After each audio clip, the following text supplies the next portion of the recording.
Welcome back to my YouTube channel. आज की इस वीडियो में बात करने वाले उस दिल दहला देने वाले वाक़े के हवाले से जो रूनुमा हुआ एक मशहूर तरीन इलाके में और अदाकारा के इंतकाल के मौका पर किस तरह से उनके सारे घर वाले हज़ारों कतार रोते रहे। रुखसती का वक्त था जबकि उसे पिया का घर छोड़कर बाबुल का घर छोड़कर पिया के घर जाना था। बाप ने बड़े खूबसूरत अंदाज में उसे रुखसत किया। ज़ारो कतार रोने लगा। बाप, माँ, बेटी, बहन भाई, रिश्तेदार, क्योंकि सभी लोग उनसे बेइंतहा प्यार करते। सारी रसूमात भी अदा की गई। खूबसूरत सी प्यारे से जोड़ा, लाल रंग का जोड़ा पहने हुए अदाकारा तैयार भी हुई। आखिर ये कौन थी और क्या हुआ इनके साथ, तमाम तफसीलात आज की इस वीडियो में बताएंगे और तमाम तफसीलात शेयर करेंगे। लेकिन उससे पहले कि हम वीडियो का आगाज़ करें, तमाम तफसीलात इस दिल का दौरा पड़ने और इंतकाल की खबर सुनने तक के तमाम तफसीलात आपके साथ शेयर करे हैं।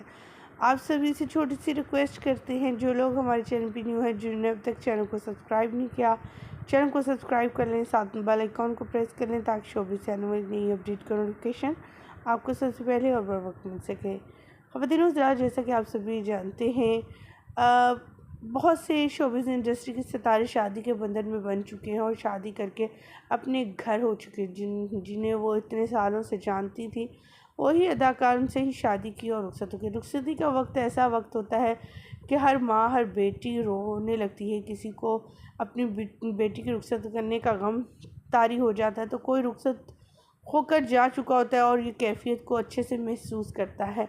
और जब वो दुल्हन बनी हुई को दुल्हन को रोता देखता है तो उसका तो सीना ही फट जाता है। और कुछ इसी तरह हुआ इस अदाकारा की शादी पर भी। जी हाँ, हम यहाँ बात करने जा रहे हैं उस अदाकारा की जिन्होंने अभी अपनी कैरियर का आगाज़ ही किया था। वो मॉडल भी थी और टिकटॉक पर भी छाई हुई थी। उनका नाम सनम था और सनम का ताल्लुक़ कोयटा से था। कोयटा से ताल्लुक़ रखने वाली ये सनम, जो कि अक्सर अपने सोशल मीडिया अकाउंट पर एक्टिव रहती थी, उनकी शादी के फंक्शन शुरू हुए तो लोगों ने इनकी शादी को बहुत इंजॉय किया। लेकिन अदाकारा ने बहुत कम वीडियोज़ और तस्वीर शेयर की, जिस पर उनका कहना था कि शादी के बाद वो टिकटॉक और मुख्तलिफ सोशल मीडिया से अकाउंट्स भी डिलीट किए, क्योंकि उनकी ससुराली फैमिली, उनके ससुराल को ये सब चीज़ें नापसंद है। लेकिन किसी को क्या मालूम था कि वो ससुराल में जाने से पहले ही इस दुनिया फ़ानी से रुखसत कर जाएंगी। रुखसती का वक्त करीब हुआ तो अपनों से बिछड़ने का गम उन्हें सताने लगा और न जाने और क्या चीज़ें थी जो उनके दिमाग में चल रही थी। अचानक से दिल का दौरा पड़ा।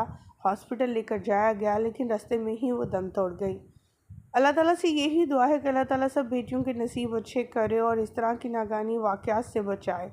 अल्लाह ताला ने अगर ज़िंदगी दी है तो तंदुरुस्ती के साथ, और अगर लेकर जाना भी है तो अल्लाह ताला इज़्ज़त की मौत दे और कलमा शरीफ नसीब ज़रूर फरमाए। अल्लाह ताला सबसे दुआ है कि बेटियों के नसीब, बेटों के नसीब अच्छे फरमाना। आमीन। मुझे दीजिएगा इजाज़त। अल्लाह ने के बाद।